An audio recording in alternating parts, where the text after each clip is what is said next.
Как работает реальная экономика? На ТНВ по понедельникам в 22:10. На этом доме висела табличка 1737 года, но ее замуровали.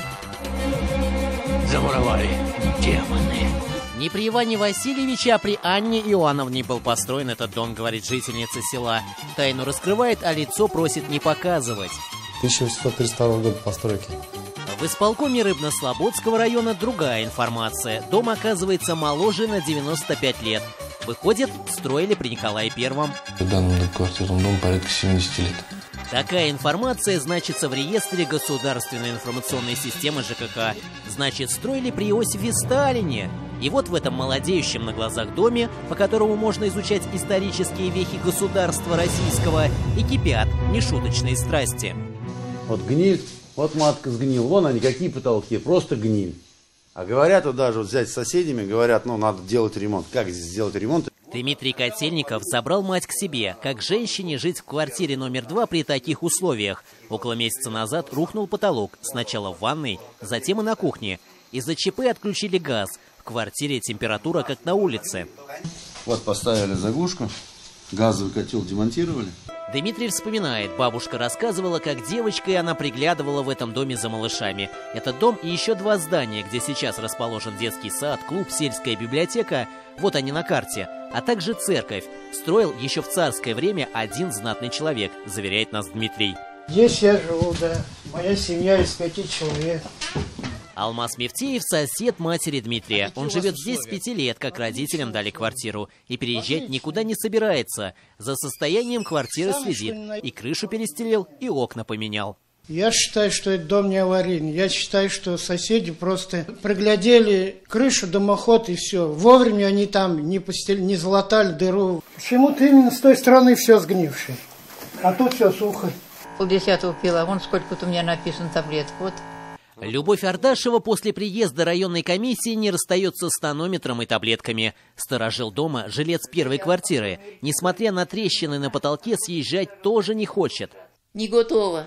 Куда я 80 лет поеду? Куда вот я свои шмотки эти дену? Вот, ну сами вот скажите. А вот протокол проведенного на днях собрания. В доме 8 квартир. Собственники 2-й и 3-й квартиры просят признать дом аварийным. Хозяева еще 5 квартир хотят, чтобы в доме сделали капитальный ремонт. На первый взгляд, обычная ситуация, когда среди соседей единства и согласия нет. Если бы не одно «но». Вот распоряжение исполкома района от 26 декабря 2009 года и приложение «Перечень домов, подлежащих сносу в связи с физическим износом в процессе их эксплуатации». На 17-й позиции молодеющий на глазах дом, село Шумбут, улица Заводская, 18. Подпись «Исполняющий обязанности руководителя исполкома Галимов». В 2012 году жители этого дома должны были быть расселены, и дом должен быть снесен. Но по какой-то причине комиссии дом исключен из статуса аварийного. А вот постановление от 15 января 2015 года. Дом номер 18 по улице Заводской исключен из перечня аварийных и подлежащих сносу. Постановление подписал уже другой исполняющий обязанности руководителя исполкома Хабибулин. Общероссийский народный фронт направил соответствующий запрос, обращение в Министерство жилищно-коммунального хозяйства Республики Татарстан. По информации министерства, данный дом не подлежит включению в программу капитального ремонта.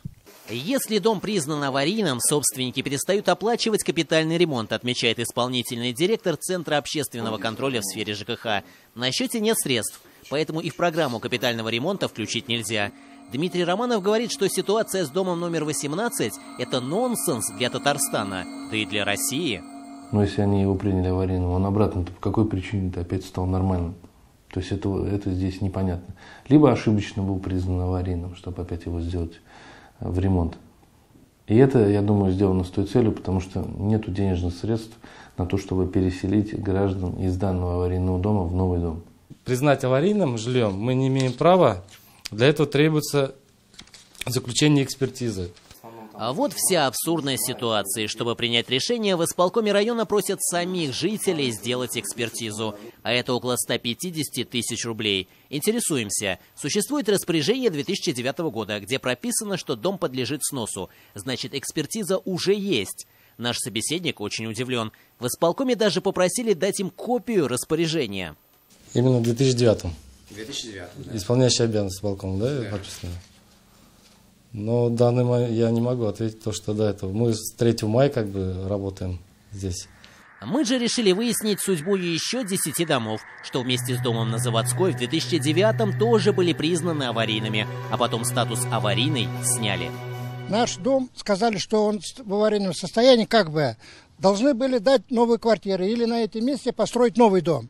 Райцентр, улица Шеймарданова, дом 105. Владимир рассказывает, все деревянное, гниет, дом падает, фундамента ведь нет. Мы были с 2002 года. Кто-то там схитрили, кто-то что-то сделали. Василий показывает нам фотографии, на них все изъяны дома. Узнаем, что уже все, на наш дом денег нету, наш дом не будет строиться, наш дом уже признан как бы в хорошем состоянии. Должны были тоже в Рыбной Слободе 12 бараков. Бани нет, бани, я вот инвалид первой группы. И наш барак, дом номер 113 по улице Шеймарданова в том числе, говорит нам Владимир. В Рыбной Слободе программа «Детское жилье» не работает. Вернемся вновь в исполком. Интересуемся, на основании каких документов дома стали не аварийными. Исключили на основании актов обследования каждого дома. По закону или не по закону сложно дать такую оценку. Я думаю, что для того, чтобы такую оценку дать, нужно более глубже изучить эти проблемы. Посмотрим глубже. Вот один из актов обследования за 2014 год. Наш молодеющий дом в селе Шумбут. Здесь четко прописано, инструментального обследования не проводилось. Конечно, должна быть техническая экспертиза. Как может быть визуальная? Вот на сегодняшний день мы экспертизу пока не видели. То есть, может быть, она где-то есть, но пока вот ее не нашли. Пока на сегодняшний день занимаемся тем, что ищем ее. Руководство исполкома сейчас прорабатывает два варианта развития событий. Если дом будет признан аварийным, жителям предложат переехать в новый. Он будет сдан в следующем году. За старое жилье заплатят 11 тысяч за квадратный метр. Но если экспертиза покажет, что возможен капитальный ремонт, и все жители согласятся, то на помощь должен прийти инвестор. На данный момент он готов провести частичный ремонт. Но это судьба одного дома. Хватит ли возможностей для всех остальных? Сергей Темляков, Андрей Ключников. 7 дней. Черное озеро. По будням в 21:00.